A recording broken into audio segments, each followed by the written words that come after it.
MashaAllah, la hawla wa la quwwata illa billah al-aliyyil azim. A'udhu billahi minash shaitanir rajim. Bismillahir rahmanir rahim. Alhamdulillahi wa kafa. Wa salatu wa salamu ala ibadihi alladhina istafa.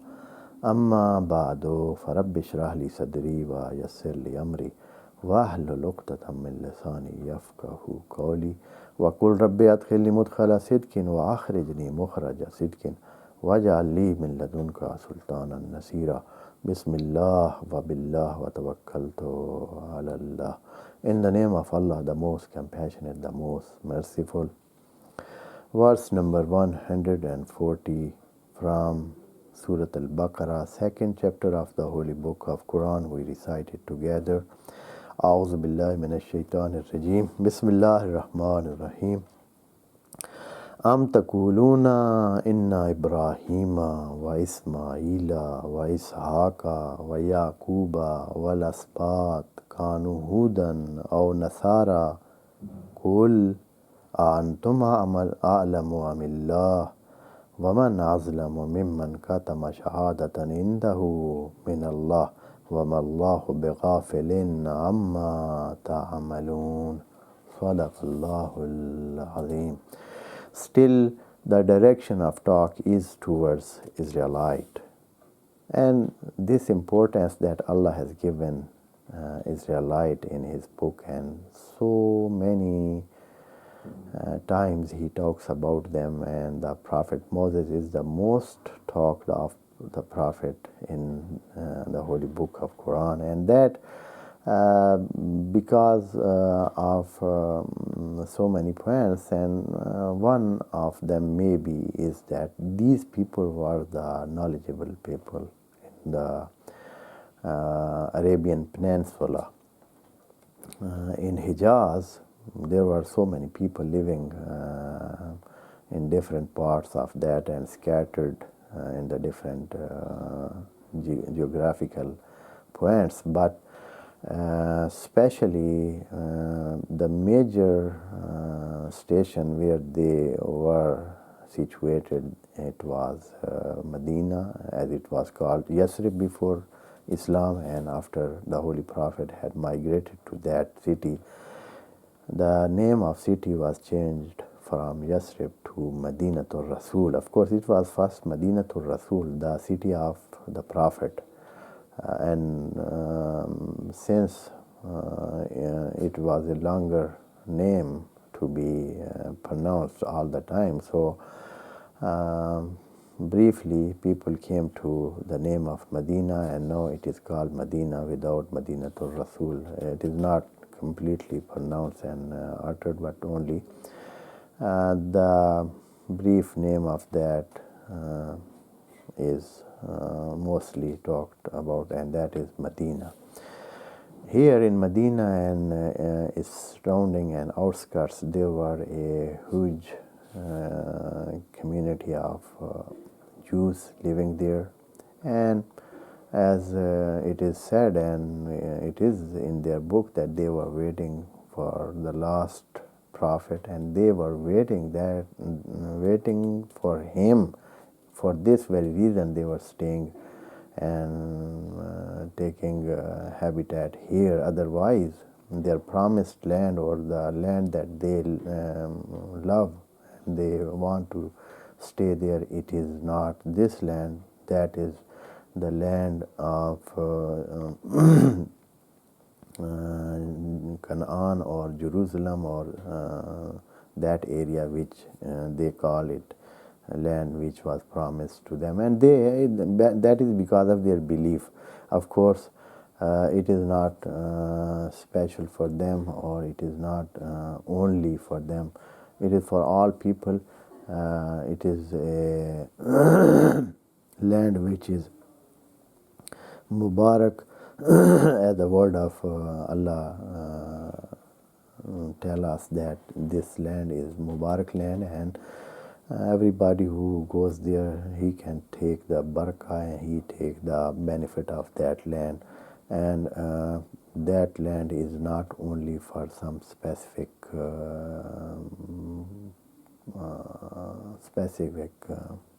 portion of the people.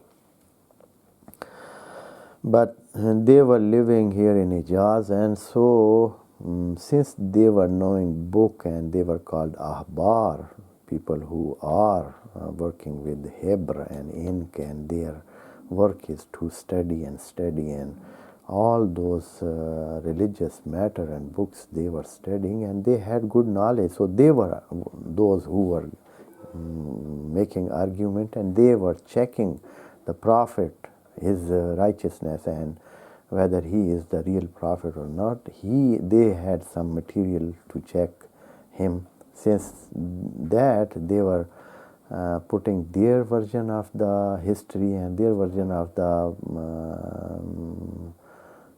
events of Prophet Moses and Prophet Jesus, so that there was a need to be clarify the situation, and the real story should be told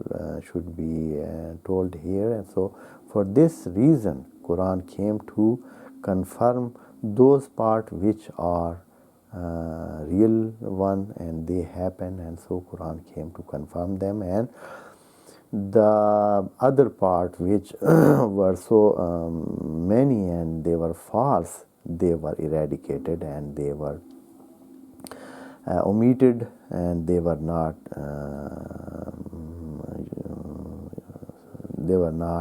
told here in this book, and they were removed from the real history. So here this book, Quran, also clearing the history and clearing the prophet from some of those things that they were relating to them, while prophets were far from them, and they were more glorified than to be involved in those practices that they are relating, and they are connecting those things to the prophets, especially Prophet Moses and Prophet Jacob and Prophet Ismail and Isaac and other prophets. They are relating so many nonsense things to them. So the Quran is clearing all those prophets, and their dignity and their integrity is maintained by Quran. And that is what Quran is saying here in this verse. That is our discussion point, is also one of those, and it is a response to them in a claim that they had a claim. Then again, responding to them, it clears the situation of these prophets and clear the history and make it purified from those false stories and false things that they were relating to the prophet. Allah is telling them in response to their claim that if somebody wants to be guided, then he is to become Jews or Christian. What they had claimed in the verse number 135, as we have told this in the previous session too, since that ayah also had a part of it relating to that. So here in this verse, Allah is directly telling them, you claim that if somebody want to be guided, then he is to become Christian or Jews. Is that your claim? So now tell us. Allah is directly asking them via prophet, Am taqulun, are you saying the claim that you made, it means that you are saying this thing too. Are you saying that Atakuluna inna Ibrahima wa Ismaila wa Ishaqa wa Yaquba wa Asbat, all those 4 big prophets, along with all those other prophets in between, there may be hundreds of prophets, all those were Kanu Hudan or Nasara. Were they Christian or were they Jews? with what you said, that only the one who is Jews or Christian, he will go to paradise and he will be on the right path, then you are saying that either one thing you say that Ibrahim, Ismail, Ishaq or Jacob, all of them and other prophets, they were Jews or Christian, so that they were on the right path or they were guided. Or you are saying that they are not guided because they were not Jews, they were not Christian. Ibrahim did not say that he is one of Jews. He did not claim to be Christian. Jacob did not say that. Moses did not say that. Ismail did not say that. None of the prophets did claim anything that they are relating themselves to a special kind of creed or this name that you name by yourself, like Christianity or Judaism or this kind of thing. That is not what they were believing. That is not what they were claiming. So either you should say they were not guided, or you say they were not Jews. So one of thing, if you claim this, the result is, of course, one should be whether you tell that they are not guided because they were not Christian, not Jews, or you should take back your claim that this is not criteria for being guided. So one thing you have to select, and that is a very fixed frame that Allah brought them in, that so that they don't have any response to that. They are totally trapped, but with the claim that they made themselves. They made a claim, but they trapped by that claim themselves, and now they don't have any way to escape unless they be stubborn and they say we don't accept altogether whether we are right or wrong. We will not accept you. That is the manner that they showed.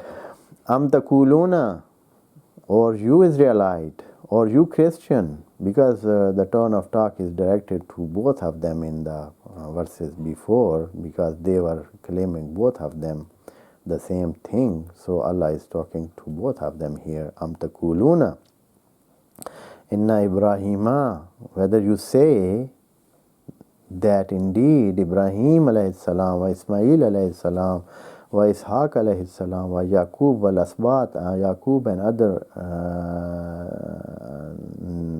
prophets alayhim salam, kanu hudan, they were Hud, they were Jews, or Nasara, they were Nazaranis, or they were Christian.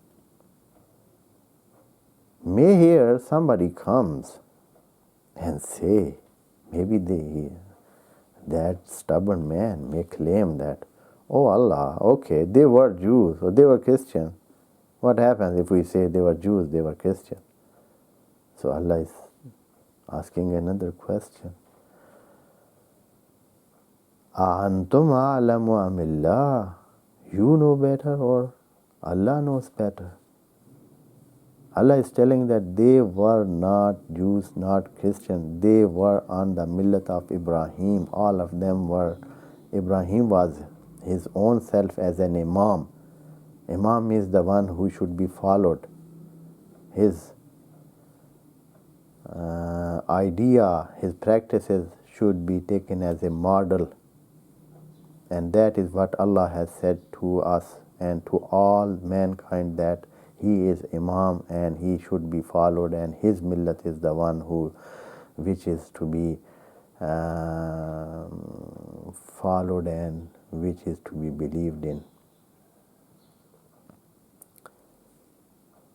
And here Allah telling that tell these people antum a'lamu amillah, whether Allah knows or you know better. Waman azlamu, from here Allah is starting to give them a warning. Up to now it was the level of comprehending, making things understandable, and arguing with the good reasoning and with solid based reasoning and wisery level. And from here Allah is taking another step. Since with all those arguments and with all those good reasoning and logical points that they are set forward to them so that they may comprehend some level of the